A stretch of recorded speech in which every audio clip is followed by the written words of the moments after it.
All right, it is Figgie and the Moose. A good Friday, one and all. Figgie loves the beat. What's going on, man? How are you?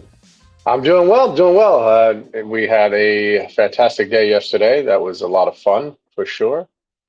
No doubt. David Cohn Charity Golf Classic at the Brook Lake Country Club in Florham Park, New Jersey, benefiting the Ed Lucas Foundation. So, continuing the work of Scooter Rizzuto, Phil Rizzuto, and Gene Stick Michael, and David Cohn has taken over the reins. And it was a great day, fun day of golf out at Brook Lake. Really was tremendous event, great breakfast. We had a tremendous time chatting with Coney and Roger Clemens and Howard Johnson and Ligori, Jim Leyritz, Sweeney Murdy, John Jastrzemski, our buddy JJ. It was just Hmm. a lot of fun. That was before the golf, and then we went out there Yeah. and played a round of golf and.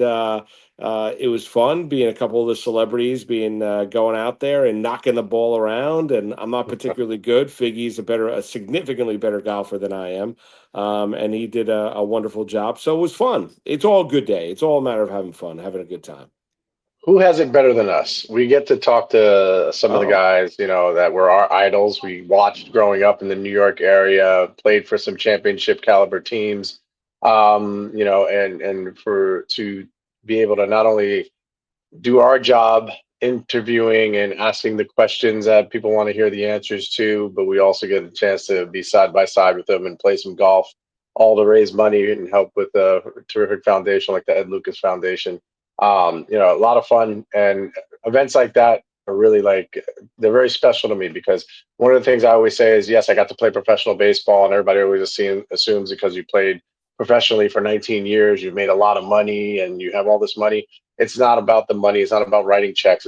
Really about how much awareness and absolute dollars that you can raise just by being involved with a foundation like this. And I think it really it warms your heart to know that having fun and playing a game of golf leads to a lot of help for people in need.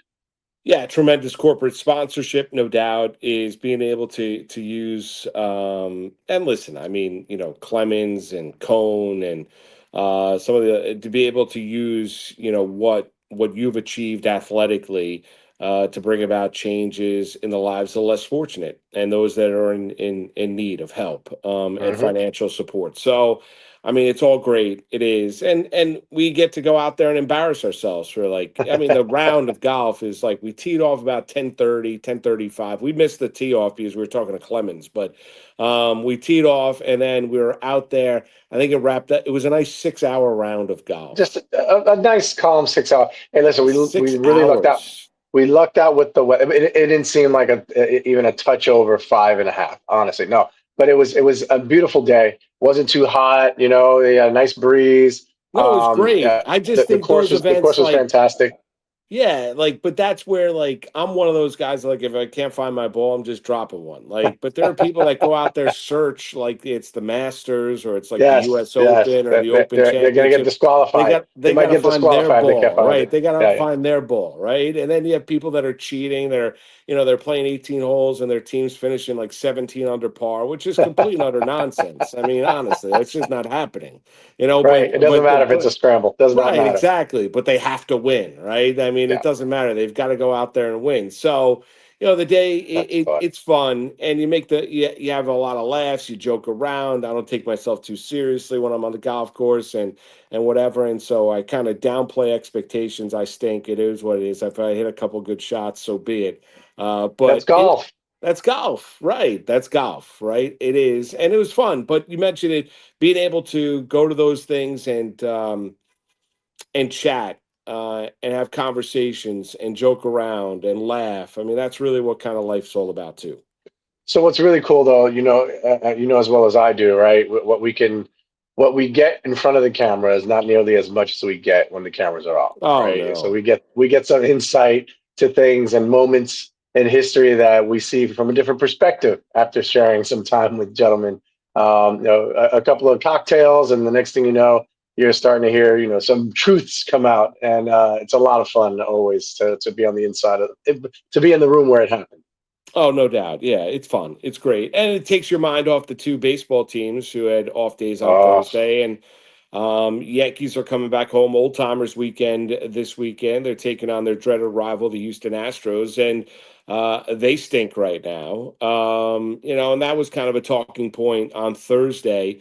Was the fact that about the Yankee struggles? Will they be a playoff team? Will they make the playoffs? You can't look at this Yankee group being a championship team, or conversely, then you think about the New York Mets, right? So you got the Yankees and the Mets. So you play a little round of golf on Thursday, and you got the Mets, and the Mets can't hit and they can't score runs. Then their starting rotation doesn't go deep into games, and they're gonna exhaust all the new bullpen arms that they brought in at the MLB trade deadline.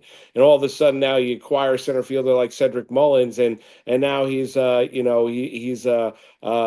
player that's going to alternate starts with Tyrone Taylor, who can't hit, which makes little to no sense if you're Carlos Mendoza. You bring in Mullins to be your everyday starter, not to be a platoon center fielder. But this is where the Mets are right now. So it takes your mind away from the depressing nature of Mets and Yankees baseball right now, Figgy.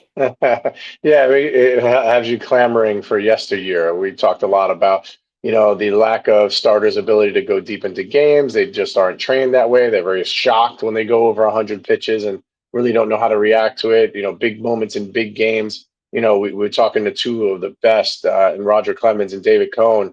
How they were able to rise to the occasion, and that's what makes you a starter. That's what makes you a guy who, there's only five starters normally on a team. When you're named one of those five stars, the responsibility of your job was to get the ball to at least the seventh inning and be able to hand it off to the back end of the bullpen, if not just to the closer.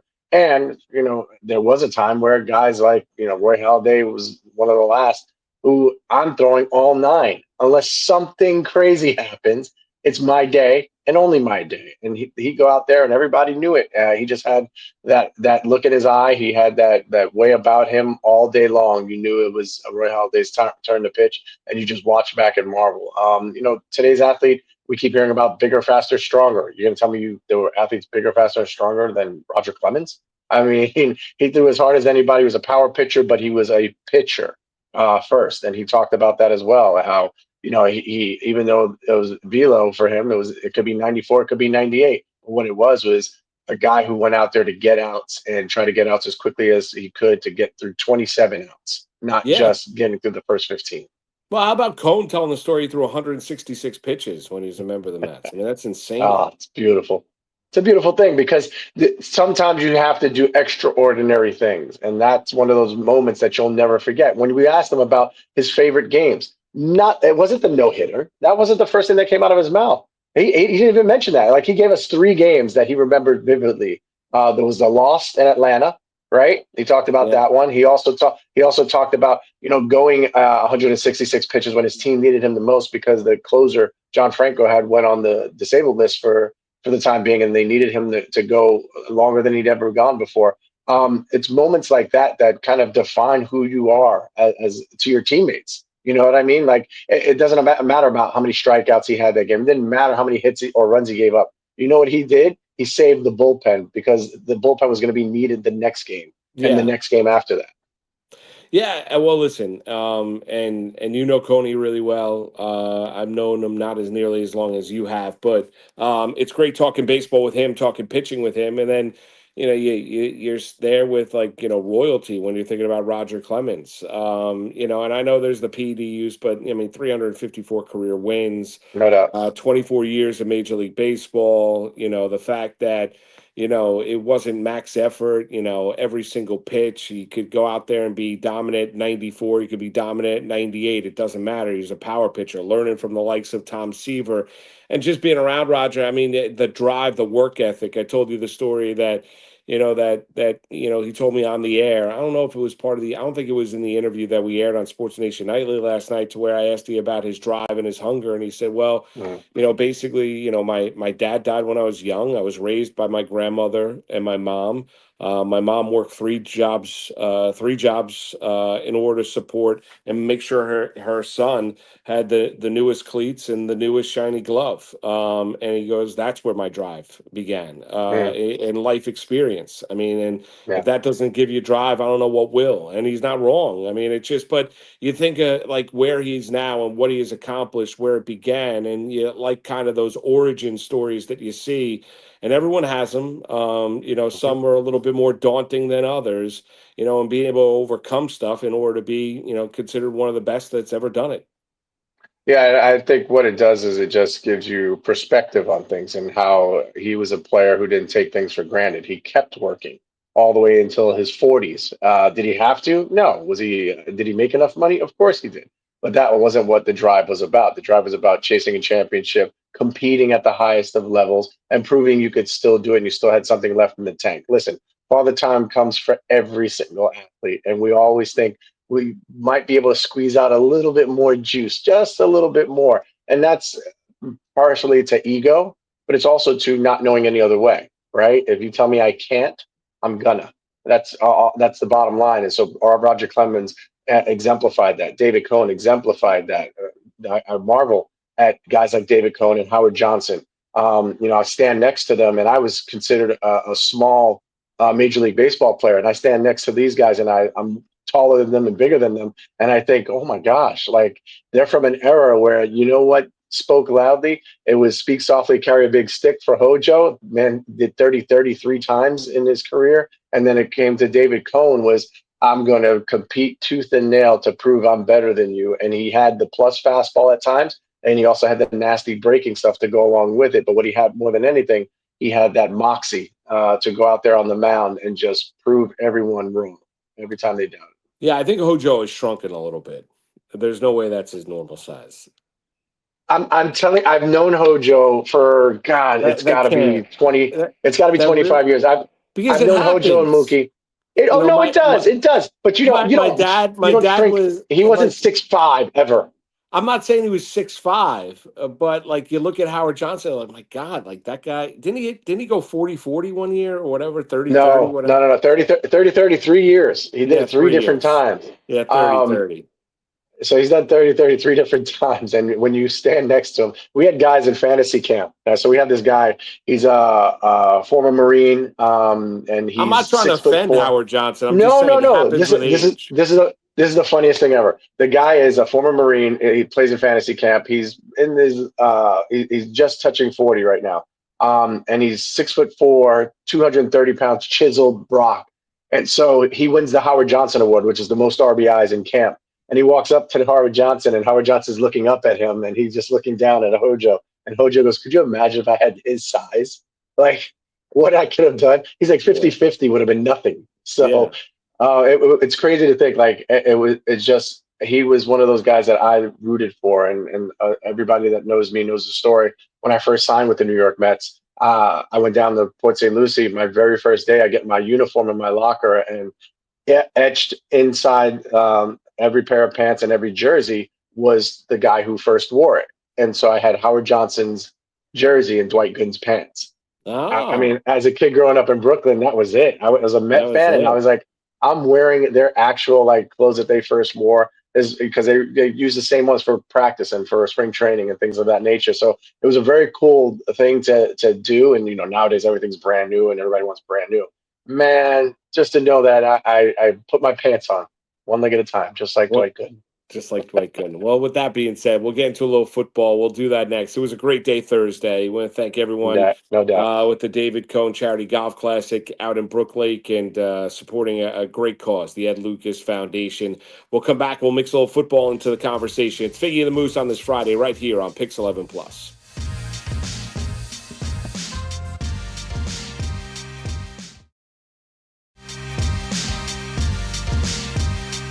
All right, welcome back. It's Figgie and the Moose on this Friday right here on Pix 11 Plus, and Yankees and Mets both back in action. But let's talk, turn our attention a little football. I love what Aaron Glenn had to say with the New York Jets yesterday, Figgie, was they're getting set to take on the Green Bay Packers this weekend, and was asked the question by a reporter when he met with the media, the starter's going to play. Yeah, they're going to play. I don't know how long they're going to play, but they're going to start. They're going to play. Why is that? He goes, because I want them to.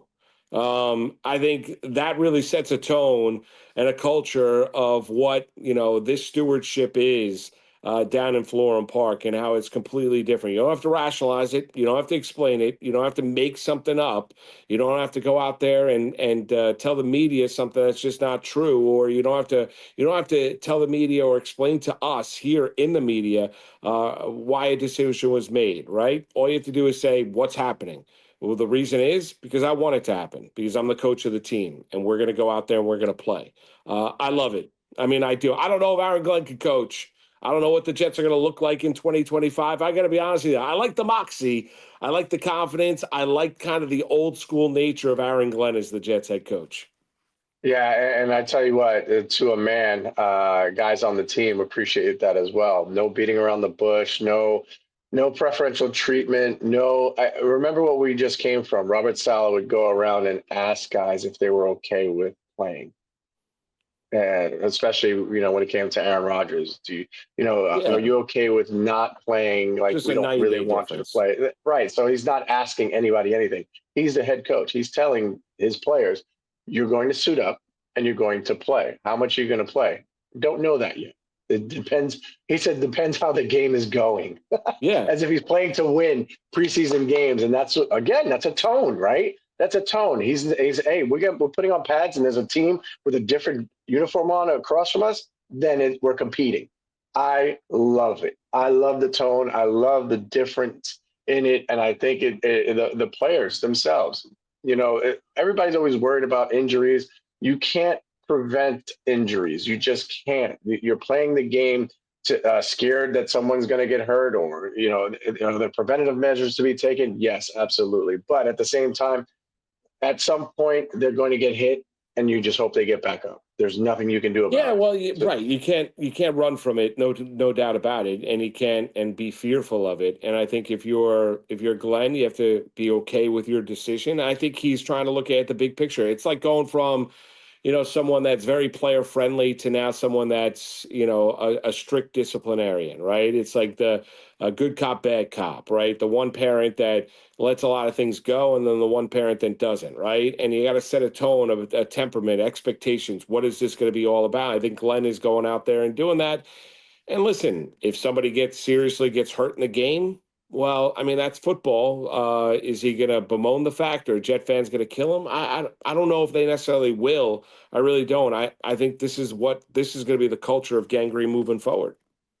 I've said this time and time again. Every time there's a regime change or a head coach or a manager change, I remember when Terry Collins got replaced by Mickey Callaway, and it was you're sitting there and you're saying it's kind of like, okay, there's a divorce that just happened, and now there's this new stepdad, a younger, better, more modern stepdad. He thinks he's going to do things a different way because we're used to seeing it a certain way. Well, that's what happens all the time, right? The message gets a little dull. They're not winning, so you got to start moving on. So what the players are used to is a certain way that things were done, and you get very comfortable in it. And we've seen that happen. More times than not, right? The team gets comfortable in a way that have been done the way it was like a country club. We heard that used, right? That phrase was actually used about Yep. Robert Saleh's preseason. It was like being in a country club. Nobody's hitting. There's no pass. He said, "We're already tackling." Sauce Gardner said, "We're already tackling each other. We don't care. We're here to play football." And so I love it because we've talked about this on Sports Nation Nightly, where the first 3 weeks are deemed as, still getting ready for the season. Well, no. If you're going to Let's hit the compete ground and you're going to running. find a way to compete, maybe be ahead of the curve. Maybe be the ones out there that are making tackles. We've seen it from the other side. We saw a Giants team that was missing so many tackles early on in the season. They got routed. They were getting embarrassed at home. One year it was the Cowboys that routed them. The next year it was the Vikings that routed them. You can't lose by 40 points in front of your home fans when you're celebrating your 100th anniversary because you're not making tackles. Why are you not making tackles? Well, we didn't do really a lot of gang tackling, and we expect, when it's a one-on-one matchup, the safety's going to tackle them all by himself. No. You know what should happen? Safety slows them down enough that there's two linebackers that are coming full force and a cornerback that just left his coverage. So that four guys are tackling that one guy to make sure he doesn't get the first down. That's what I think Jets football is going to be about this year. And for the Giants, they open up their preseason Saturday up in Buffalo, Saturday afternoon. We're going to see Jackson Dart at some point in time. And we talked about it last night on Sports Nation Nightly.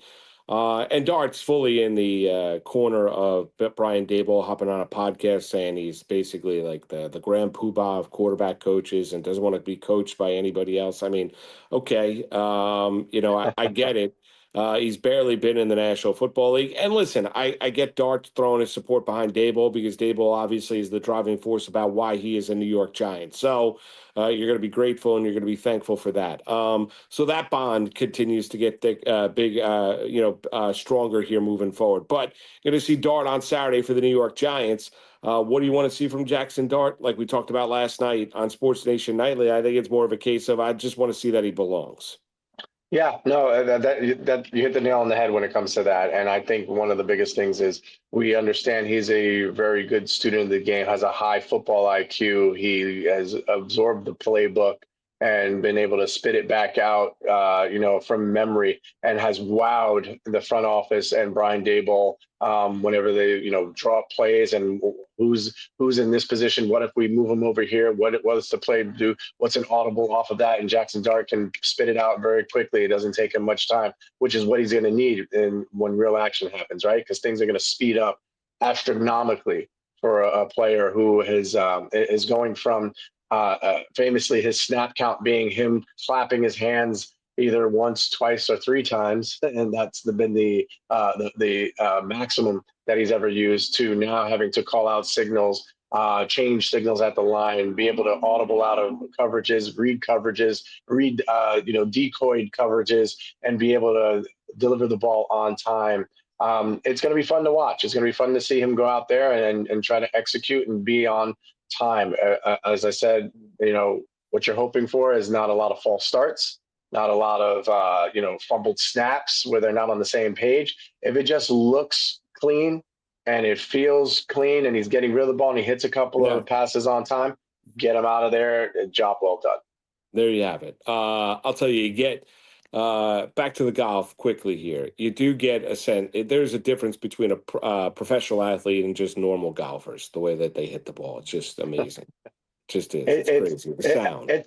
It does, and I tell you what, I marvel at it all the time because you see these guys who they make it look so easy, and then when they hit the ball, it makes that other sound. And more so than anything, I think we can't compete in the sport that we love, and physically can't do it anymore. So now the next challenge is something like golf, where it's just immensely hard. Every swing. There's so many variables. You're constantly fighting against yourself more so than anything else. If they don't even worry about your competition, you have to worry about yourself and what you're able to do. You talk about leaderboards and all that other stuff. Listen, every time you go out, you're competing for a score, to lower your score a little bit, to save some strokes, to realize I could have played that a little differently. So there's a competition with yourself that's unlike any other sport. And I think that's the beauty of it, because inside of it, you wind up playing this game and you want to be as good as you were, in your profession. And it's never going to be that way. We're never going to attain that.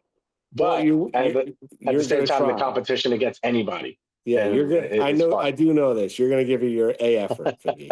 You're going to give it your A effort. There's no question.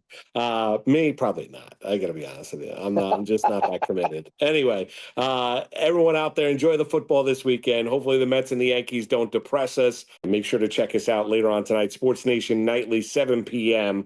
Figgie, have a great weekend. All right, brother? You as well, my man. All right, you got it. We'll talk to you again on Monday.